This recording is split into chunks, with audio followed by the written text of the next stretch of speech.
Superman, Batman, Capitão América, Homem-Aranha, Flash, Hulk, todos eles, sem exceção, estão nesse momento na mira de uma ameaça que ninguém esperava.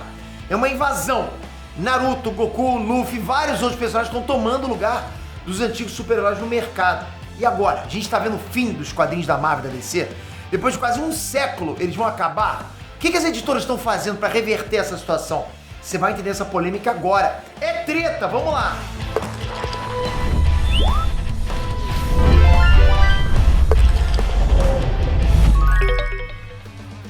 Inestan Spectre aqui. E galera, o ano era 1938. Uma nova revista tinha acabado de chegar nas bancas, nas quitandas, nos postos de gasolina nos Estados Unidos. O bagulho custava só 10 centavos de dólar. Era barato demais, mesmo para aquela época. O papel era vagabundo? Sim. Era um produto de baixo custo, mas que oferecia muita diversão, muita ação. Que revista era essa? Essa revista de ação, essa Action Comics, trazia na capa um personagem que estava levantando um carro com as mãos. Um carro, galera. Era de explodir cabeças em 1938. Tipo uma coisa surreal para aquela época. Que isso? Um cara levantando um carro. E esse personagem, quando você for ler a revista, você percebia que ele usava superpoderes para ajudar as outras pessoas. O nome dele era Superman. Décadas e décadas se passaram. E aí vem a pergunta: o tempo dos super-heróis acabou? A moda agora são os mangás?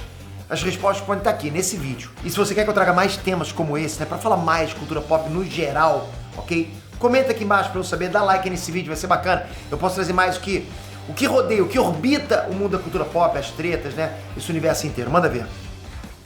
Editor, coloca na tela aí a lista dos quadrinhos mais vendidos de novembro de 2023.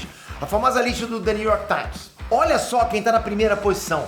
Chainsaw Man, no topo dos mais vendidos nos Estados Unidos. Mangazão raiz, vendeu mais do que tudo nos Estados Unidos. Se você tivesse me perguntado isso há um ano atrás, falando, não, isso é impossível, isso nunca vai acontecer. Eu tô aqui, ninguém nunca me perguntou isso, mas eu tô aqui falando pra vocês que eu nunca imaginei uma situação dessa, né? E aí tu vai seguindo a lista e um pouquinho mais pra baixo, você encontra Spy Family na 6ª posição dos mais vendidos, encontra Kaiju número 8 na 9ª posição e Jujutsu Kaisen em 11º lugar. 4 mangás no topo da lista do The New York Times. Como assim? O que tá acontecendo? Você percebeu o que você não encontrou nessa lista? Pois é, Marvel e DC. Eu de novo pergunto, como assim? Tem nenhuma revista que conseguiu entrar no top 15 da Marvel e da DC. Aí você vai recuando os meses e não encontra nada de super-herói. Até onde o The New York Times mostra, não existe quadrinho Marvel ou DC vendendo muito. Sempre tem uns 4 mangás na lista, né? Mas não tem nada Marvel ou DC. Ou é mangá ou é quadrinho infantil. Galera, como é que é isso? Marvel e DC movimentam rios de dinheiro nos cinemas, rios de dinheiro em merchandising. É lancheira, é caderno, é camisa, é boneco, mas quadrinho mesmo não vende.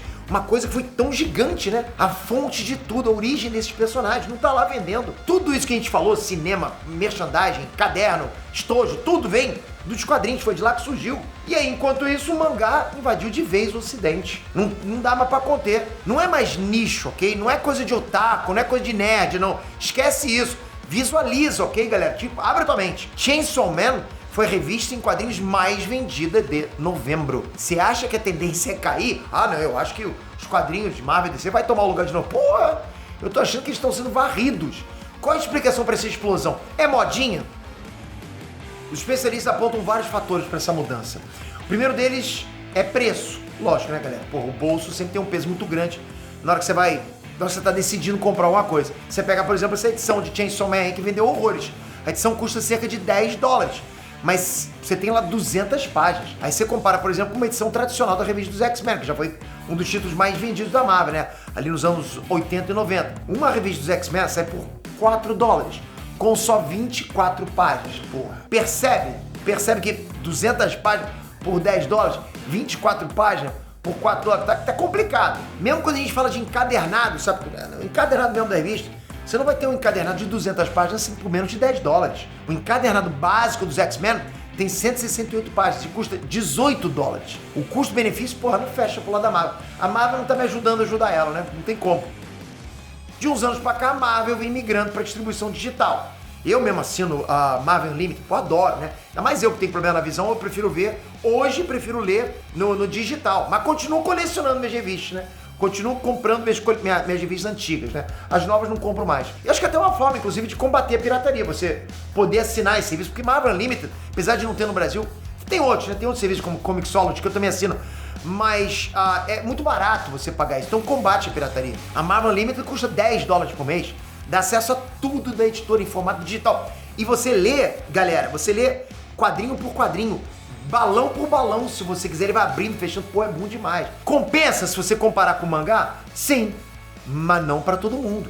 Muita gente prefere ter o quadrinho em formato físico mesmo. Às vezes o cara não sabe falar, às vezes o cara não sabe falar inglês, sabe falar só o idioma dele. Da mesma forma, nem todo mundo tem um tablet bacanudo pra ler, ou um iPhone, sei lá. Bora combinar que ler quadrinho em tela de celular não é pra qualquer um. Mas é o que eu falo, apesar do meu celular, cadê meu celular? Porra, bom, enfim. Ué. Peraí, editor, agora eu tô com medo. Tá aqui, achei meu celular. Achei que tivesse com a patroa, eu estaria nervoso. Eu parei o vídeo aqui no momento. Mas, meu celular é desse tamaninho, tá vendo? Bom, é um Pro. Pra mim, que tem problema, já fica um pouquinho difícil. Mas por isso que eu falo, eu leio de quadrinho em quadrinho, fica legal pra mim. Mas não é assim pra todo mundo, aí não dá pra ler. Você tem que ler a parada. Tem gente que é assim, né, cara? Que gosta de segurar mesmo na revista, rapaz, calma. Outro fator que pesa pro lado dos mangás, disponibilidade. Nos Estados Unidos você encontra mangás em exposição em grandes livrarias. Cara, você vai numa livraria grande nos Estados Unidos aqui, cara, vocês não estão entendendo, galera. Você tem um trechozinho pequeno lá de Marvel e DC. Mas de mangá é uma cacetada. Parece estar no Walmart de mangás nas prateleiras. Coisa louca. Tem gôndolas inteiras só de mangá. E você consegue encontrar mangá vendendo em supermercado, em loja, porra, barateira, em todo lugar. Isso rolou no começo dos quadrinhos de heróis, né? Durante as primeiras décadas, como eu falei. Isso facilita demais a compra por impulso, quando tu tá afim lá. Pô, tá lá, tá sobrando dinheiro no teu bolso, comprando aquele chicletinho lá no final, pô, até aqui um mangazinho. Porra, não vai levar? Pô, onde que você encontra quadrinhos de heróis? Onde que você encontra hoje quadrinhos de heróis? Hoje em dia eles estão majoritariamente nas lojas especializadas em quadrinhos, as comic shops. É claro que aí a gente tem um dilema Tostines, né? Mangás vendem mais porque estão mais disponíveis ou estão mais disponíveis porque vendem mais? A gente tem que tentar decifrar esse dilema. Agora, o último sinal que os especialistas apontam é o esgotamento da Marvel e do DC. As duas editoras, galera, elas vivem quase que exclusivamente de quadrinhos de heróis. Já nos mangás, o leitor encontra tipo uma variedade de temas. Tem mangá de pirata que estica, pô, tem mangá de ninja, tem mangá de humor, mangá de terror. Tem um leque de opção muito maior. Outro fator importantíssimo é a questão de atrair novos leitores. Galera, veja bem, mano. O cara sai do cinema loucaço pra continuar vivendo aquele universo. Porra, caramba, o Thanos, porra, instalou dedômetro lá. Aí ele vai na loja e não sabe o que comprar. Tá tudo diferente do que ele viu. E é uma cacetada de revista. Porra, onde que eu começo? A pergunta que a gente mais escuta, onde que eu começo a ler revista? Não é assim? Pô, aí você sai do cinema, acabou de ver Superman. Aí vai pro quadrinho, Superman tem filho. Homem-Aranha é amigo do Norman Osborn, na boa. O Hulk é um monstro sobrenatural. Como é que você vai encarar que o Hulk é um fantasmão? Não é? Tipo, o Flash, aí você vai no Flash, na revista de quadrinho, ele é um personagem sério. O cara aprendeu a ver que o Flash é aquele bobalhão lá. É um personagem sério nos quadrinhos. O cara que podia ser um leitor novo, ele fica perdidaço. Então isso também é culpa do cinema, que distorce a parada toda, entende? Porra, bota uma parada que aí você fica falando o seguinte: não, qual o problema? Só não ler quadrinhos. É exatamente isso, o cara quer ler quadrinhos e aí não consegue. E aí o próprio cinema danifica a própria empresa, o braço da própria empresa, entende? Porque Marvel Cinema e Marvel Quadrinhos, porra, pertence tudo a Disney, né? Então quando você pega e cria uma obra pro cinema, uma adaptação, sem ser fiel ao que é o quadrinho, você percebe como você complica a situação da própria empresa de quadrinhos? Você tá um jogando contra o outro, cara. Então não é uma coisa legal. Por isso que eu bato na tecla aqui. Tem que ser fiel. Aí fica a galera, né, que fiel. Nerdola reclamando. Porra, tá vendo como Nerdola às vezes reclama com razão, galera? Tá vendo como às vezes você ser aquele nerd raiz que, porra, eu quero só que seja igual, só isso, tô acostumado a ver de um jeito. Qual o problema? Me explica você. Qual o problema de ser igual? Você pode retrucar, falando, qual o problema de não ser? O problema é esse. O problema é que você destrói o braço, você não consegue acompanhar. Não é mais adaptação, são dois universos diferentes. Flash bobalhão e Flash sério. Pô, galera, pô, me ajuda, né? E aí tem a questão do leitor novo também não saber por onde começar, né? Qual é o ponto inicial? Não tem ponto inicial. Quando tu volta, na época da... Eu vou voltar muito, hein? Nem os tiozões vão lembrar disso. Mas calma, também não... Calma. É porque eu tenho coleção, né? Tô voltando na época da Ebal. Época da Ebal, nos anos 60. Não tava nascido, hein? Mas RGE também, Editora Abril, não importa. Porque eu colecionei isso tudo, né? Tenho isso tudo na minha prateleira. Você tem um começo, cara. Você tem história, você tem começo, é tudo bem definido.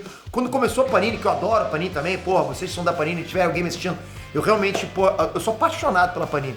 Mas é um universo, nem é culpa da Panini. Panini faz um trabalho maravilhoso. Mas já na geração Panini, é uma cronologia totalmente diferente, difícil de acompanhar pra galera nova, entende? Todo mundo que vai ler Marvel DC tem que pegar o bonde andando, sabe? Referência a uma história que aconteceu 5 anos atrás e ele não leu, meio da saga, crossover contra a revista. É complicado. Agora, o cara quer começar a ler Chainsaw Man, One Punch Man, ele chega na loja e pede, me vê o número 1. Pronto, acabou, tá lá o número 1. Como que eu vou conseguir? Imagina eu chegar numa loja, pô, me dá o número 1 dessa aqui, ó. Já tá rolando, é uma edição que tá rolando da Marvel, não dá. Passou, acabou o mês, é o mês passado, entende? Isso quer dizer que vai acabar a Marvel DC? Não, claro que não. Bom, provavelmente não, né? As próprias editoras estão aderindo aos mangás por 2 caminhos. As próprias editoras estão aderindo aos mangás. O primeiro caminho qual é? É o mais óbvio. Licenciar o que é produzido no Japão para trazer para o mercado ocidental. Isso nem é novidade, ok? A própria Marvel começou isso tudo lá atrás, nos anos 90, né? Quando trouxe o Akira para os Estados Unidos. A invasão dos mangás só rolou porque as editoras de lá para cá foram lá para pegar esse material. Não teve nenhuma editora japonesa que resolveu abrir uma filial no Ocidente, ok? E o segundo movimento de sobrevivência das editoras é fazer o caminho inverso. Produzirem eles mesmos, né? Os mangás. Sim, Marvel e DC já licenciaram ou estão produzindo mangás baseados nos próprios personagens mais famosos. A Skybound, a editora de Invencível, de The Walking Dead, abriu o Skybound Japão para criar animes. É a invasão invertida. Então o dinheiro gerado para essas operações ajuda as editoras a fechar as contas lá e seguir em frente. E além disso, as editoras também estão estudando formas de oferecer edições mais baratas. É como eu falei, o preço pesa muito na hora de você decidir a compra. Pensa no que eu falei, né, cara? Tá indo lá para comprar uma parada, não tá no teu bolso, tu vai levar mais barato e vai acabar gostando e vai continuar levando aquilo. Em 1938, a Action Comics estava custando 10 centavos. A Action Comics 1049 tá saindo por 5 doletas em formato digital. Digital, galera. O que tá acontecendo com o planeta? Tudo bem que rolaram mais de 80 anos de inflação, mas mesmo assim, porra, essa inflação cresceu mais que o poder do Superman. Agora comenta o que você acha desse embate. Mangás vão substituir de vez os quadrinhos de heróis? Tem espaço pra todo mundo? Você acha o preço do quadrinho caro no Brasil? Comentem. E é muito importante porque eu vou ver isso aqui. Eu realmente quero ver a opinião de vocês. O que vocês estão sentindo disso? Talvez eu traga um vídeo 2 pra argumentar a opinião de vocês. Porque pra mim tem muito peso. Aliás, eu acho que a opinião de vocês tem mais peso do que tudo, né? Porque vocês consomem esse universo, entende? Muitos de vocês podem consumir quadrinhos, né? Mas vocês têm uma vibe bem bacana do que tá acontecendo. Então tô lendo os comentários. Toca aqui agora, se inscreve no canal com o sininho, porque essa discussão vai longe, hein? Vai longe, então é muito importante você estar aqui com a notificação. Valeu, galera, até a próxima. Fui!